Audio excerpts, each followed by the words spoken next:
Hello again, and welcome back to the set of Building Blocks. Today we're filming at 33 Yonge here in Toronto in a model suite that we actually took a walkthrough of the last time around. Pleased to say today that the suite that we're sitting in is now fully leased. I'm once again joined by Steven Marino, who took last episode off while we batted around sort of bigger picture economic and political issues with Wendy Waters. It's good to have you back, Steve. Pleasure to be back. Looking forward to today's conversation, and always great to celebrate leasing some office space. For sure. Testament to our great leasing team, office leasing team, who I'm sure we're going to get into a little bit more with as we move forward today.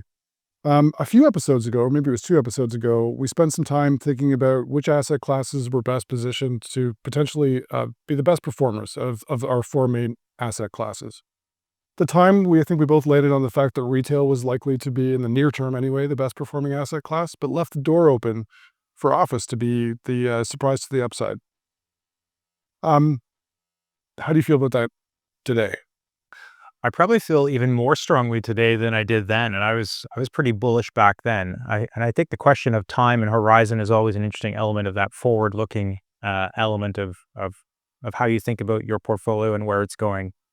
I start with the fact that we have a really robust valuation process, and that robustness is based on the frequency of our valuations. We value all of our assets on a monthly basis, and the fact that we also weave in external valuations on a quarterly basis to enhance the independence and transparency of our valuation process. So we always have a mark to market, if you will, on our assets that is current. And that's important so investors can take comfort that as they trade in or trade out of our fund, they're getting a fair real-time reflection of market value.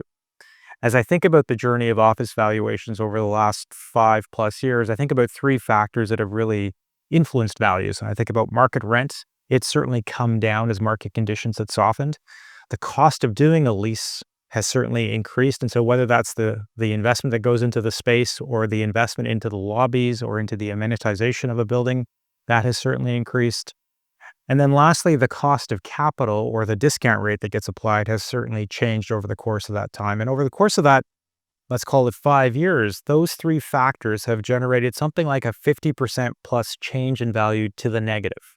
And so when I think about that valuation process, much different basis today than we had, obviously, just a few years back. So absolutely. So the crux of that is that today's valuations are effectively 50% less than they would have been 5 years ago. And so an investor in our funds today gets the benefit of that reduced cost basis as they think about the forward performance of the assets. And so we're going to talk about how the conditions are materially improving, but really it's the setup, as I would describe it, for future performance. All of that investment and valuation change is now set up for what I would describe to be probably the most attractive asset class on a go-forward basis. So you were touching on amenities and building capital in your remarks there.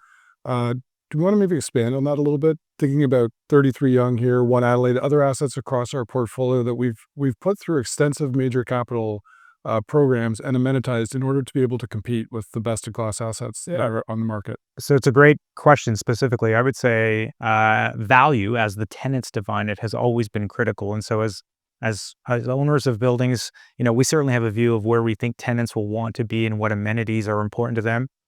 It's important for us to continue to reach out to our tenants. We survey them regularly to understand what they're looking for and what helps them to define value and helps them in their decision-making process. And I would say routinely, amenities like conference facilities, fitness, end-of-trip facilities, they come up as key decision makers for them in terms of how to prioritize assets and how to think about using space. It's become table stakes now for most tenants, aren't they? Absolutely. So I would say the proximity to transit alongside with those amenities are really key and critical for us. And so as we think about investing in office buildings and picking new office buildings to invest in, we're looking for those same amenities to really create resilient cash flow growth and the ability to drive performance. Those are really the staples of future cash flow generation. Okay, let's shift gears a little bit. So we've talked about the journey that office values have been on. I think you did a nice job setting that up. Maybe more in sort of real-time market conditions, both sort of for the sector as a whole and what we're seeing in our portfolio. Sure. So I'm going to go back, though, just talk about market conditions a little bit, because I think it's important to understand where we are. And so today, nationally, it's an 18% vacancy rate across the country.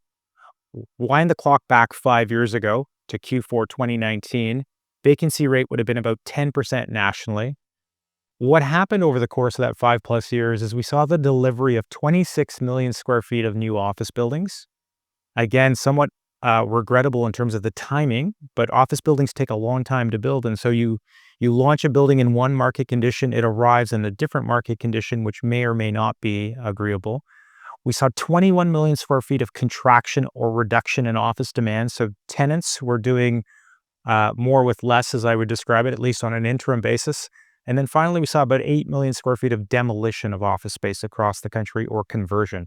You net all that out, we saw vacancy rates go up from 10% to 18% today.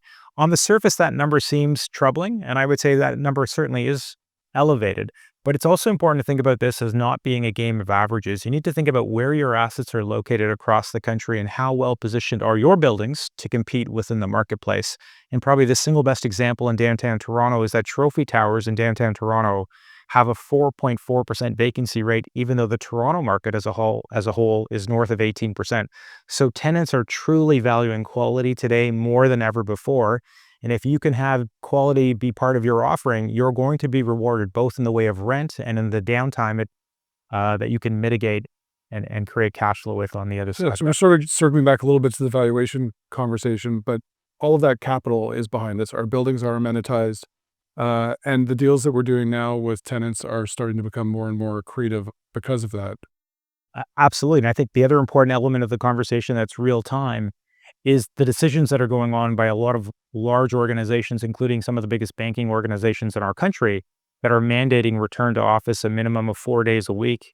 And so we saw a couple of those significant announcements in Q2 that are going to be manifesting in the second half of 2025. Those are certainly big drivers of demand in downtown And Toronto. a And couple other of those major big markets. names are the culprits for the 21 million square feet that came back in the first place. So Funny how that happens, right? Tenants contract, tenants realize maybe they've contracted too far, now time to go in the other direction. And I would say that's happening real time. In the same breath, we're seeing a number of other tenants in other sectors who are also making similar decisions in terms of the need for more office space. And so we're seeing requests for proposals for new office demand across the country. And really, those buildings that have those amenitization programs in place have a key competitive advantage when they think about how to position themselves. Do you want to be offering the building that is hoping to deliver those amenities 2 to 3 to 4 years from now, or be actually able to point to the quality list of amenities that are in place and ready to go so that day one you step in and get to enjoy the benefit of the fitness facility and the conference facility without having to wait for those to live through it. Yeah. Yeah, absolutely. So it's a great competitive advantage, and I would say certainly happy to have that at our fingertips. Well, and they're tools that have certainly helped our leasing team. They've been incredibly busy lately. Our office leasing team across the country has locked up around 400 basis points of existing vacancy, which is a great news story. So some of those deals, like the one we're in today, this model suite is quick to cash flow. Others have a little bit more of a lag, but ultimately those are going to drive performance for us. And Craig, the other thing I guess I was remiss not to point out is on the government side of the equation, we're seeing provincial and federal governments across the country starting to making more regular statements about return to office expectations. So over and above the private sector, certainly the public sector is following suit, and all of that should ultimately lead to more vibrancy within our communities. And that bodes well both for office demand, but it bodes well for retail demand. It bodes well for residential demand. I think it ultimately bodes well for the Canadian economy as a whole. And we know as the Canadian economy goes, so does real estate. So I really like that circuitous nature of the relationship we've talked about here. What else within our portfolio specifically? We've talked about some sort of broader momentum triggers that are out there. I think generally speaking, we're pleased to see the direction where things are going. But just in terms of our portfolio and where you see the upside. Yeah, certainly. I think the team's done a great job of mitigating near-term exposure in the portfolio. And so we've locked down a lot of key tenants that have large expiry profiles. That helps to secure, I would say, resilience of cash flow in the immediate term. In the same breath, I think we've now got a lot of this capital work behind us. And so we're really positioned to take advantage of the hard work we've done over the last few years to complete those amenitization programs.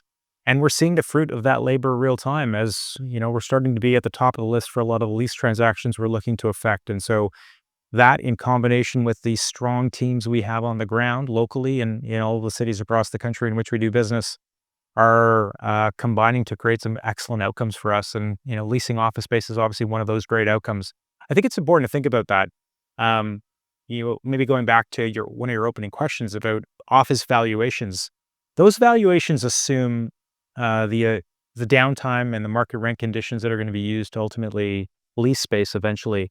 If we can outperform those conditions, we create value, and that goes to the bottom line of the investor's return profile. And so every time we can accelerate our lease up and do it faster than was otherwise forecasted, we create value. And I'd say we're starting to see some really pleasant surprises to the upside, which are highly indicative of the success of our programs and our conviction on these amenitization programs. So nice to see that coming together real time, and our investors will be the benefactors of that. Yeah, after a number of years of disruption for the sector, it's great to see some recovery happening in real time, and I know we're both certainly obviously very positive on what that looks like moving forward.